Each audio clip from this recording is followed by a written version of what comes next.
Cardia et s'est étouffée chez sa nourrice. Une fois à l'hôpital, elle a rendu l'âme. Elle n'est plus parmi nous.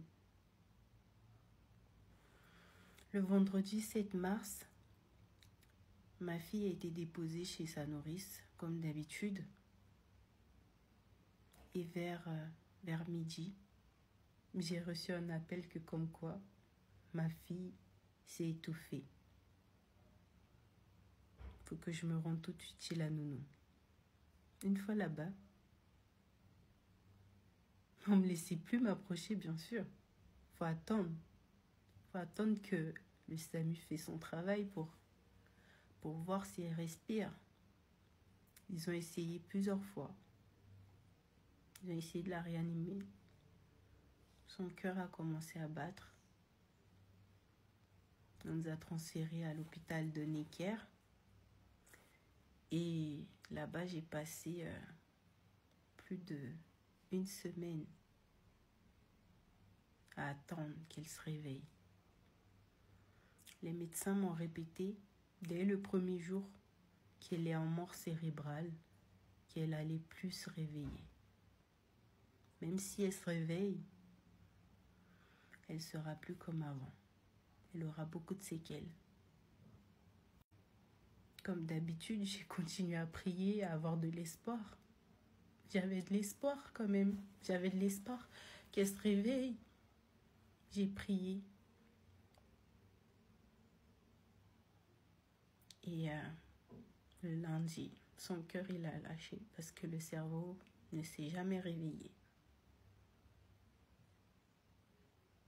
Donc, d'après le médecin et les SAMU, elle s'est étouffée avec une viande de 1,5 cm. Une viande de steak, hein, pas steak haché, hein, de steak. Une viande de steak. Une viande qui n'était pas tendre, qui était bien dure visuellement. C'est pas tendre. Donc le soir, on a essayé de contacter la nounou pour savoir ce qui était réellement passé. Donc le soir, on a eu la nounou qui nous a expliqué ce qu'elle a essayé de faire pour essayer de sauver la petite. Mais à aucun moment, elle nous a expliqué qu'elle a contacté les secours. À aucun moment. Et d'après les comptes rendus du SAMU, ma fille est restée sans massage cardiaque pendant 4 à 5 minutes. Elle était où cette nounou? Aucune idée. Aucune idée. Moi, tout ce que je demande, tout ce que je souhaite en tant que mère, c'est que le procureur traite cette affaire avec justice. C'est pas parce que on n'est pas riche, c'est pas parce qu'on n'est pas au bon poste, c'est pas parce que on n'a pas les moyens pour se payer des bons avocats pour que demain j'entends que l'affaire va être classée. Je demande vraiment au procureur de traiter cette situation, cette affaire avec attention.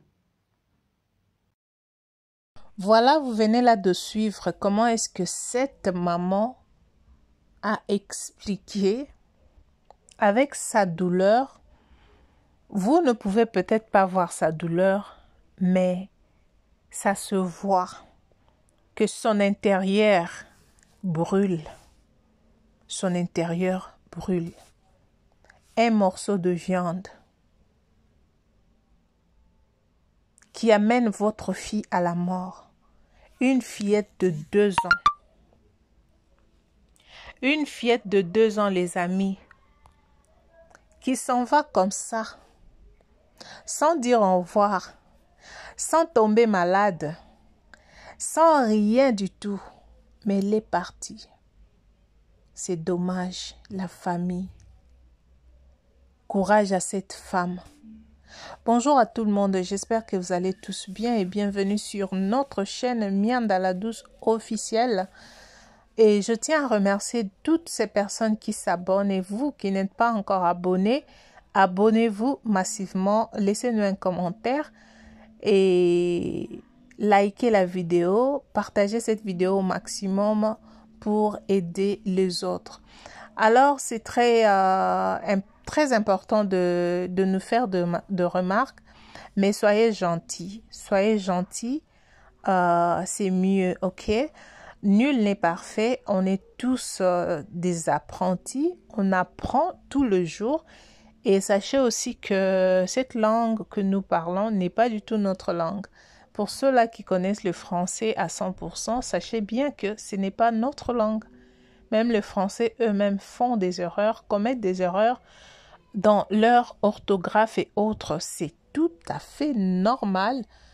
Alors, si vous venez avec des commentaires, vous venez avec des remarques, faites-les dans le bien. Et nous sommes là pour se compléter. Je vous amène des histoires et vous m'amenez aussi votre contribution, ok? Et ces contributions-là, que cela ne soit pas des insultes ou de moqueries, parce que ça n'est pas bien, ok? Parlez-nous gentiment et poliment, ça nous fera énormément du bien. Voilà, cette dame est allée laisser son enfant chez la nourrice et elle reçoit un appel après, comme quoi ta fille s'est étouffée avec un morceau de viande. Elle s'est étouffée avec un morceau de viande et on a amené l'enfant à l'hôpital. L'enfant arrive, elle est partie. Elle est partie, on pose la question à la nounousse, à la nourrice. Elle dira que non, c'était la viande et j'ai essayé de la rattraper, mais ça n'a pas tenu et tout. Mais quand les secouristes ont fait leur constat et les docteurs ont essayé de faire de savoir si cet enfant avait été secouru 5 minutes avant, ils ont trouvé que ce n'était pas ça. Et là où la nourrice se retrouvait en ces moments-là, pendant que l'enfant s'est étouffé, là, on ne sait pas. Elle était où? Elle avait laissé la viande comment? Où s'est trouvée la viande? Pourquoi elle est partie? Elle a laissé la viande pendant que les enfants étaient là ou l'enfant était là? Ça, c'est une question à poser. Ça a été posé et ça reste à savoir. La famille, quand vous vous réveillez le matin ou quand nous nous réveillons le matin, avant de sortir, vraiment prions beaucoup. Prions pour nos enfants, prions pour nos familles, prions pour nous-mêmes. Parce que ce qui nous attend après des heures, on ne le sait pas. Ce qui est pour maintenant, c'est ce que nous vivons maintenant, c'est ce que nous voyons maintenant. Mais ce qui nous arrive, ce qui nous est réservé pour des heures qui viennent, ça, ce n'est que Dieu lui-même qui connaît. C'est triste de voir qu'une mère qui sort le matin pour aller au travail, parce que toute personne qui vit à l'étranger savent comment est-ce que ça fonctionne. On ne peut pas condamner cette femme pour dire « Mais comment tu as laissé l'enfant de 2 ans chez une nourrice et tout ?» On ne peut pas condamner parce que les vies que nous vivons à l'extérieur du pays, peut-être que c'est différent de ce que nous vivions chez nous. Ok? L'extérieur, c'est plus le travail. Vous allez sortir. Vous n'êtes pas là pour être de gardien des enfants ou tu peux sortir avec ton enfant, aller au marché avec ton enfant, faire je ne sais quoi avec ton enfant. Ici, tu peux pas aller en Europe, tu peux pas aller au travail avec ton enfant. Tu laisses ton enfant, je ne sais où, il y a de crèches, il y a... Comme ça, tu laisses tes enfants. S'ils sont encore tout petits, tu le laisses et puis tu vas au travail. Mais ce qui est mal, c'est que certaines nourrices, je ne sais pas s'ils ont appris comment prendre soin des enfants, comment faire, ça je ne sais pas. Parce qu'il y a plein d'histoires comme ça qui se sont passées. Je pense que j'en ai déjà raconté une de la même manière. En fait, une histoire similaire, en fait, je voulais dire, qui l'enfant a été aussi RIP par une nounou. Vous comprenez? Donc, je ne sais pas, ça se passe comment. Et ça, les parents ont besoin des explications parce que c'est que la nourrice explique, ça ne donne pas de sens, ça n'a pas vraiment de sens. Et ils ne voient pas comment accepter, par où commencer. Est-ce qu'ils doivent accepter cela, oui ou non? Parce que ça n'a pas de sens, ce qu'ils disent, ce qu'elle dit en fait. Et ils ont constaté que l'enfant n'a pas été secouru 5 minutes avant, quand elle s'était étouffée. Et où s'est trouvée la nounou? Ça, on ne sait pas. Ça, on ne sait pas. Nous savons aussi qu'il y a aussi des nounous, des nourrices qui sabotent les enfants d'autrui.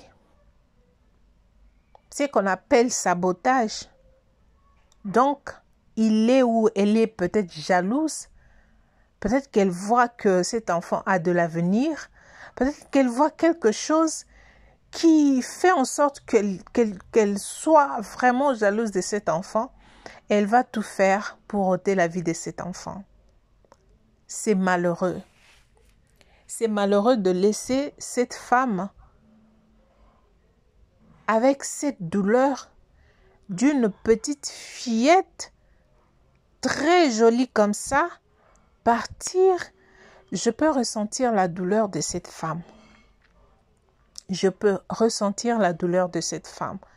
Mais ce que je dirais à cette femme, c'est que je sais que ce n'est pas facile, mais rends grâce à Dieu parce que Dieu sait pourquoi il a repris cet enfant. Et si la mort de cet enfant est entre les mains de gens, demande à Dieu de rendre justice. Demande à Dieu de faire apparaître ces gens. C'est-à-dire que demande à Dieu de confondre ces personnes et de payer ces gens selon leurs œuvres. C'est tout ce que tu as demandé à Dieu. Et je sais que l'Éternel va te donner encore plus que cela. Garde toujours confiance, garde foi, sois courageuse. Je sais que c'est difficile. Et même si cette femme ne regardait pas cette vidéo, je m'adresse aussi à plusieurs femmes qui se retrouvent dans la même situation. Parce que celle-ci, on parle d'elle, nous parlons d'elle parce qu'elle s'est prononcée. Elle est venue devant la caméra, elle a parlé. Mais il y en a plusieurs qui n'ont pas eu ce courage de venir se prononcer devant la caméra, qui souffrent dans les noirs. Si vous regardez cette vidéo, que l'Éternel vous aide, que l'Éternel vous comble, que l'Éternel vous donne la force, parce que ce n'est pas facile, et que l'Éternel vous fasse grâce d'avoir encore plus que ce qu'il vous avait donné avant. Courage à toutes les femmes qui ont perdu leur bébé. Courage à toutes ces femmes qui ont été volées leur bébé et qui ont cette douleur-là, qui n'arrivent même pas, elles n'arrivent même pas à se prononcer, à dire un mot. Que l'Éternel vous donne sa force. Prions pour nos enfants, prions pour nos familles. Je répète encore parce que c'est important. Merci d'avoir été là. C'était juste pour quelques minutes. Réconforter toutes ces femmes et donner le courage à cette maman et demander à la justice de faire son travail. Demander à la justice de faire son travail. Que Dieu vous bénisse. On se retrouve prochainement avec un autre numéro. Bye bye.